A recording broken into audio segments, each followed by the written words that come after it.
네. 자, 이제 10장 시작하도록 하겠습니다. 이제 평면은 여러분들이 이렇게 XY로 좌표계를 이렇게 잡죠. 그죠? 항상 이렇게 하면 이쪽이 X축이 이쪽이 Y축이잖아요. 그죠? 그리고 점을 찍으면 여기가 뭐 1,1 이러면 여기가 점이 나오는 걸 알고 있잖아요. 이제 공간으로 갑니다. 공간으로. 그러니까 얘는 보통 R2 이렇게 표현하죠. 공간은 R3. 얘는 사실상 여러분들이 집합론에서 배웠던 곱 이상하고 똑같은 의미가 있어요. 그러니까 곱하기니까 이렇게 삼성 이렇게 적는 거죠.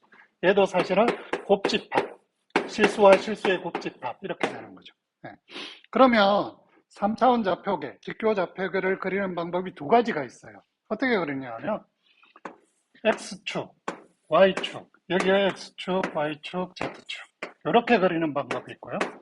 그 다음에 똑같이 축을 그리는데 얘는 Y축, 얘는 X축, 얘는 Z축으로 그리는 거예요. 그죠? 여러분들이 평면에서 생각하는데 XY를 그릴 때 항상 X를 이쪽에 그리죠. XY를 바꿔서 안 그리잖아요. 그죠? 이렇게 보면 이렇게 반시계 방향이 우리가 알고 있는 방향이라고 생각하잖아요. 그러면 이쪽하고 이쪽의 차이를 보면 어떻게 구분하냐면 X에서 Y쪽으로 손가락을 감고 엄지손가락이 Z 방향으로 가잖아요. 오른손으로. 그래서 얘를 오른손 좌표계라고 합니다. 오른손 좌표계. 그러면 얘는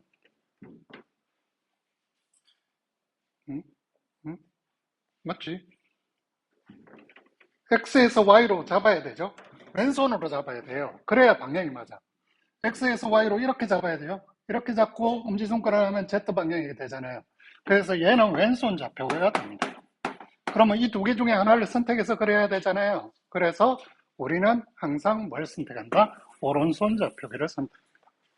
전 세계 인구의 대부분이 오른손이라서 그런지 몰라도 이걸 무조건 선택합니다. 그리고 얘와 얘는 전부 다 수직이죠. 그죠? 그렇게 잘 보면 이 평면으로 공간을 예를 들면 평면에서는 이렇게 자르면 평면을 4개로 분할하죠. 그죠? 그럼 얘는 이 평면으로 자르면 어떻게 되냐면 공간을 8개로 분할해요. 그죠? 여기 위에 쪽에 3개, 4개, 밑에 쪽에 하나, 둘, 셋, 4개, 8개를 분할해요. 이게 첫 번째 좌표계에 대한 이야기가 끝입니다. 그러면 이게 첫 번째 일이라면 두 번째는 이제 점을 찍어와야 되겠죠. 오른손 좌표계를 그려놓습니다. 그러면 얘가 X고 Y고 Z면 예를 들어 1,0,3이란 걸 찍어볼까요? 아니면 1,1,3으로 찍어볼까요? 그러면 1,1,3을 한번 찍어보겠습니다. 뭐 아는 사람은 알겠지만 그래도 알아도 재미있게 들어주세요. X축으로 1만큼 가고 Y축으로 1만큼 가니까 여기가 1,1이 찍히겠죠. 그럼 Z는 3이잖아. 그죠? Z는 위쪽으로 이렇게 한 단계, 두 단계, 세 단계 올라가서 이렇게 찍히는 거예요. 그래서 여기에 점이 1,3이 되겠죠. 얘가 잘 안 보이니까 이렇게 직육면체 같은 걸 세워놓으면 더 잘 보이겠죠. 여기가 3, 여기가 1, 여기가 1 이렇게 되겠죠. 그러니까 점을 찍는 방법을 알겠죠. 그죠? 점은 이렇게 찍는다. 이렇게 생각하시면 되고요. 그러면 우리가 평면에서는 x 이꼴 1 이러면 x가 1인 모든 점이잖아요. 그러면 그리면 이런 직선이 되죠. 그죠? 그죠? 그러면 평면에서는 저 직선이 되지만 공간에서 해볼까요?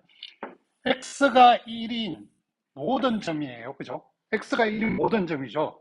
그러면 얘가 1이고 얘가 yz니까 얘는 아무거나 들어와도 되는 거예요. 그쵸? 그러면 1,1,3도 되고 x가 1인 거니까 여기 있는 건 모두 다 되는 거예요. x가 1인 점에서. 그죠? x가 1이니까 자 보세요. 그럼 요렇게 가도 되잖아. 여기도. 그러니까 여기 선상에 있는 점은 다 되고 이쪽으로 쭉 뻗어도 다 되죠. 그죠? 그럼 뭐가 나오냐면 이런 평면이 나오는 거예요. 평면. 맞죠? 자, 그리고 여기다가 그러면 x1, y2 이러면 어떻게 돼요? y가 2니까 y가 2인 점은 여기 있죠. 그럼 이쪽으로 가도 되고 이쪽으로 가도 되니까 아래 위로 이렇게 곡면이 나오겠죠, 그죠? 네, 평면이 나옵니다. 평면. 그러니까 우리가 평면에서는 x1, y2라면 직선이 나오지만 공간에서는 x1, y2라면 평면이 나옵니다. 확연히 다르죠. 그 다음에 y = x 이런 거 해볼까요? y = x는 어떻게 돼요? 평면에서 하면 직선이죠. y = x니까 y = x를 만족하는 직선은 이렇게 xy 평면에 되면 이렇게 돼 있죠. 색깔을 바꿔볼까요? 이렇게 되죠.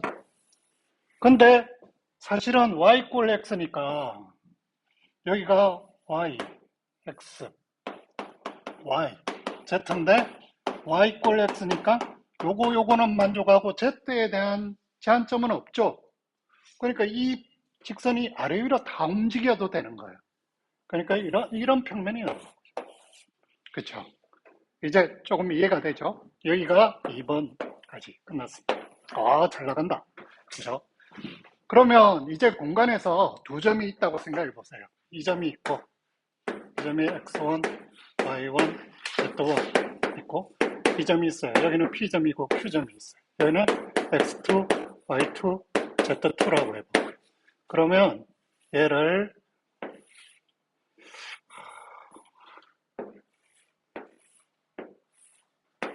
이렇게, 이렇게, 이렇게.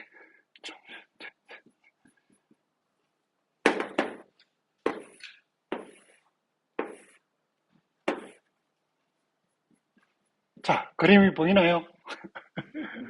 직육면체 같은 거. 이쪽 것과 이쪽 것이 이렇게 직육면체로 이렇게 만들었어요. 그러면 우리가 거리, 이 점에서 이 점까지 거리를 계산해야 되잖아요. 그러면 직육면체니까 이 거리의 제곱은 이 거리 제곱 더하기 이 거리 제곱이에요. 그죠?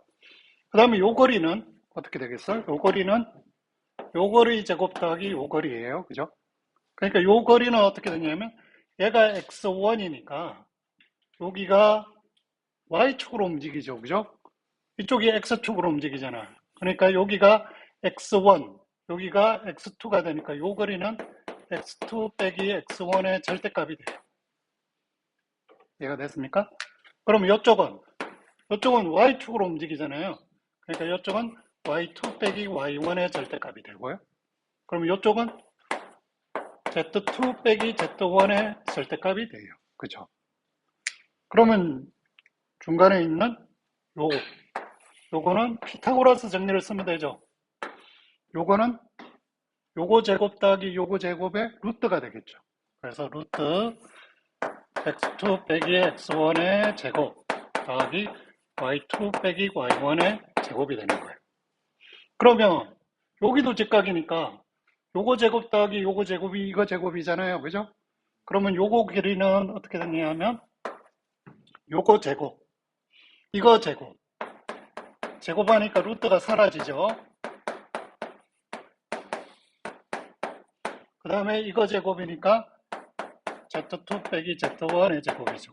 제곱이 이거 거리의 제곱이니까 루트를 씌우면 사실은 PQ 사이의 거리가 되는 거예요. 그죠?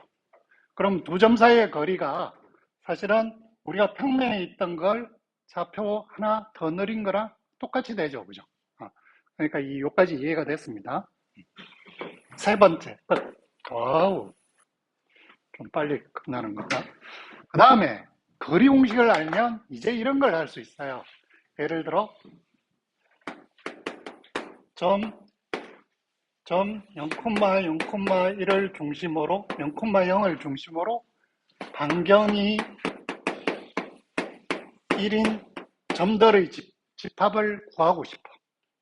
그죠? 그런 점 P에 대한 방정식을 구하고 싶은 거예요. 그죠? 이게 평면이면 원이죠. 근데 공간에서는 또 달라지잖아.